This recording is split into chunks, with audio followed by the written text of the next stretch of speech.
दिखाई दे रहा नजारा है फरीदाबाद के सेक्टर 8 का, जहां पर देर रात एक कार चालक ने शराब के नशे में धुत होकर गाड़ी को घर की दीवार तोड़कर सीधे घर के अंदर घुसा दिया। परिजनों की माने तो एकदम से हुए विस्फोट के कारण उनको काफी देर तक समझ में नहीं आया कि आखिर हुआ क्या है। फिर वह जैसे ही घर से बाहर भागे तो उन्होंने देखा कि घर के अंदर ही गाड़ी खड़ी हुई है और उसमें एक व्यक्ति बैठा हुआ है।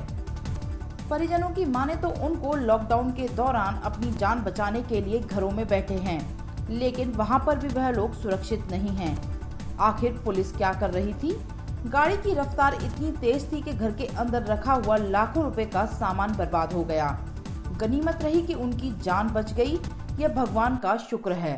कोई 1 बजे के करीब जैसे हम सोए हैं 12:30 के करीब, और बड़ी तेज आवाज़ धम सी आवाज़ आई, ऐसे लगा कि जैसे भूकंप सा आ गया।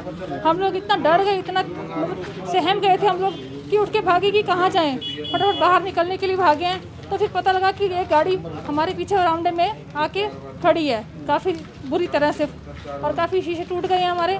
और ये 2 स्कूटियाँ हैं और ये वॉशिंग मशीन है, खिड़की के सारे शीशे हैं, एसी है, दरवाजे हैं, सारे लॉक टूट गए। और जहां हम सोए हुए थे वहां पे ईंटें इतनी बुरी तरह से आके, शीशे और ईंटें इतनी बुरी तरह आके हमारे ऊपर गिरे हैं कि हम लोग बहुत बुरी तरह से डरे हैं। ये हमारे परमात्मा ने ही हमें बचाया है, अदरवाइज हमें कोई उम्मीद नहीं थी जो हमारे साथ हुआ है आज। अगर लॉकडाउन के थ्रू भी अगर हम लोग अंदर घर में भी सेफ नहीं है तो फिर क्या फ़ायदा इस चीज़ का, लॉकडाउन का। कम से कम पुलिस को थोड़ा सा बाहर देखना चाहिए कि लॉकडाउन के टाइम कौन सड़क पे है कौन नहीं है, कम से कम थोड़ा सा उनको देखना चाहिए आके। कोई भी सड़क पे पुलिस वाला नहीं था। सेक्टर 8 निवासी 699 फरीदाबाद। क्या हुआ था रात 1 बजे के आसपास हम सो रहे थे, एकदम भूकंप जैसी आवाज़ आई, हमारी बिल्डिंग हिल गई। देखा तो पता लगा धुआं पूरे घर में, जैसे क्या हो गया हो। पता लगा, बाहर आके देखा तो यहाँ गाड़ी की लाइटें जल रही हैं और पूरा कुछ नज़र नहीं आ रहा, धुआं पूरे घर में।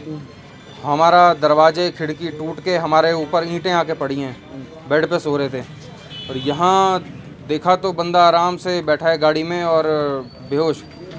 निकाला है उसको बाहर, पुलिस वाले मौजूद थे राउंड पे। शराब पी रखी थी जी।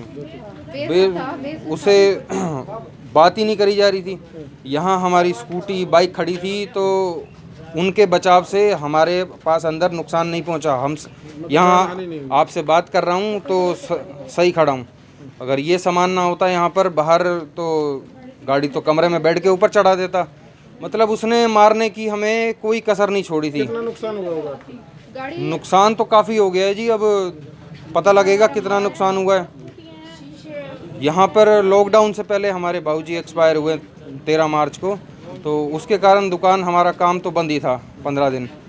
उस वजह से जो हमारा शीशे का माल था, हमारा शावर कैबिनेट वगैरह, हमारा काफ़ी माल यहाँ रखा हुआ था, वो सब नुकसान चूर हो गया। वहीं जांच अधिकारी से बात की गई तो उन्होंने बताया कि रात को ही आरोपी को अस्पताल में भर्ती कराया था और दोनों पार्टियों को थाने में बुलाया हुआ है।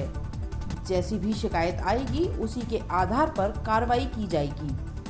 आरोपी चालक ने दीवार तोड़कर गाड़ी को घर के अंदर घुसा दिया। गाड़ी आई स्पीड से और 699 सेक्टर 8 फरीदाबाद के मकान के पीछे हिस्से में अंदर घुस गई और हमने आरोपी को साथ ले लिया और तफ्तीश करी, सारी कार्रवाई मौके पे करी और जांच जारी है। दोनों पक्षों को थाने में ना हाजिर कर रखे। तो क्या दीवार तोड़ के अंदर घुसी? दीवार तोड़ के अंदर घुस। अभी मामला दर्ज किया है? अभी जांच चल रही है।